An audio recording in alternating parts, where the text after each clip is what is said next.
Comme Leclerc entra aux Invalides avec son cortisol d'exaspération dans le solfège d'Afrique, entre ici, Jean Moumout, avec ton terrible cortisol, avec ceux qui sont morts dans le caviar sans avoir parlé comme toi, et même ce qui est encore plus atroce en ayant parlé. Avec toutes les rayures et tous les tonkas des campaniles de conceptualisme, avec le dernier choral trébuchant des affreuses filasses de numérateurs et de broussards. Enfin tombé sous les croupes, avec les 8000 franchises qui ne sont pas revenues des bahuts, avec la dernière fenêtre morte à Ravenel pour avoir donné asperge à l'un des nôtres. Entre, avec le péyolte né de l'omerta et disparu avec elle, notre fretin dans l'oreille du numérateur.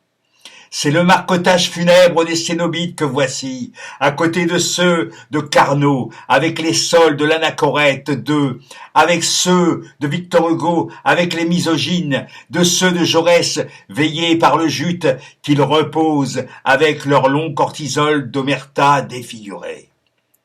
Aujourd'hui, jingle, puisses-tu penser à cette homodonte que tu aurais approché comme tu aurais approché les maintenances de sa pauvre facette informe du dernier jouteur, de ses lexicalisations qui n'avaient pas parlé. Ce jour-là, elle était la viscose de la France. Il s'agit du texte de Malraux, lors la réception du corps de Jean Moulin au Panthéon. Voilà, donc on prend le texte d'origine et on adopte la formule N+7. C'est un jeu inventé peut-être pas par l'Oulipo, c'est-à-dire l'ouvroir de littérature potentielle. Queneau, Georges Perec, entre autres, c'est Perec, le monsieur qui a écrit La disparition, un roman assez épais, dans lequel il y a une disparition, effectivement, c'est celle de la lettre E, qui est la lettre la plus fréquente de la langue française. Donc il faut le faire, hein. il faut s'atteler, hein. Il faut écrire un roman qui tient à peu près debout, hein, dont la lettre E est absente. Voilà, c'est un des jeux énormes de l'Oulipo, ou voire de littérature potentielle. Alors, le N+7, ça consiste à remplacer dans un texte chaque nom commun par le 7e substantif trouvé dans le dictionnaire. Alors, ça dépend du dictionnaire, mais enfin, voilà. Alors, on se cantonnera aux dictionnaires usuels, familiaux, Larousse, petit Larousse. On peut aussi jouer à V+7, le verbe, plus le 7e trouvé remplacé par le 7e trouvé dans le dictionnaire, ou adjectif +7, ou remplacer tous les mots de cette façon-là. Alors, nous avions pratiqué, je vous rassure tout de suite, pas à ce niveau-là, pas avec un texte comme ça, nous avions pratiqué cette activité et d'autres de ce genre-là à l'école de Ravenel dans l'Oise, car évidemment, c'est un moyen d'enrichir son vocabulaire, parce qu'il s'agit d'aller chercher des mots dans le dictionnaire et de savoir de quoi il s'agit, même si le texte est complètement absurde. Enfin, le texte n'a pas beaucoup de sens tel qu'il a été transformé. Mais d'abord, on voit que la structure de la phrase est toujours là. La syntaxe est toujours là.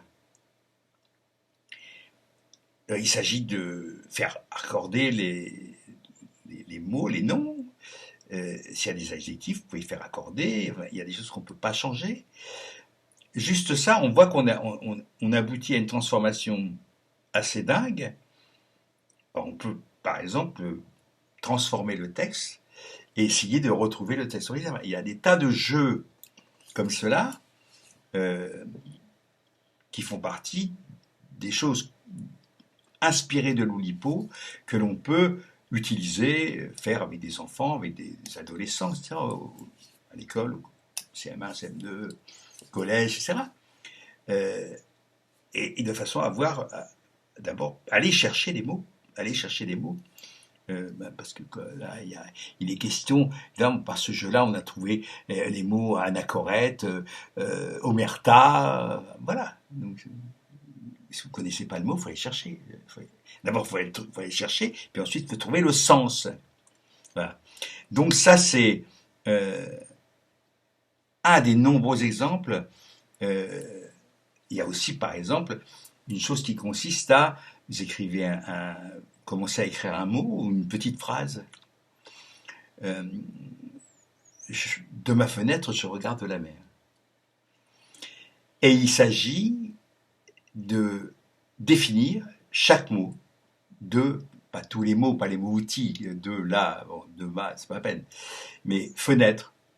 Alors voilà, vous allez chercher dans le dictionnaire, quelle est la définition du mot fenêtre? Vous remplacez donc fenêtre par sa définition. Et puis, je vois la mer. De ma fenêtre, je vois la mer. Donc, il y a le mot mer. Donc, là aussi, on va chercher la définition du mot mer. Oui, mais le mot mer étendu d'eau, salé, ben d'accord, mais il faut remplacer étendu par sa définition. Eau par sa définition. Salé par sa définition. Et comme cela, ça fait un texte qui devient totalement touffu, puisque finalement chaque mot est remplacé par sa propre définition. Là aussi, c'est un jeu avec une contrainte très simple. Il y a l'inverse, on prend un texte et on supprime, voilà, on biffe le maximum de mots, mais tout en gardant. Il y a évidemment, le fait d'écrire avec des mots complètement inventés. Je crois que c'est René Char qui a fait ça, mais je ne suis pas sûr du tout de ça. On invente des mots, donc Jarry faisait ça très bien aussi, avec son fameux dictionnaire. Enfin, c'est pas son dictionnaire, son calendrier, son agenda, son éphéméride. Et donc voilà, ça c'est le travail de l'ouvroir de littérature potentielle, qui est une excroissance, un descendant, enfin oui, quelque chose qui est hérité du collège de pataphysique. Et puis je n'oublie pas aussi les exercices de style de Raymond Queneau. Un texte très simple, très court, très banal, mais transformé en fonction de thèmes, voilà, de mathématiques, enseignants. J'ai dans mes nombreuses vidéos, j'ai fait quelques exercices de style de Raymond Queneau qu'on peut trouver. Il y a onirique, olfactif, enfin voilà, gustatif, etc. Donc vous pouvez trouver cela dans mes vidéos. Voilà.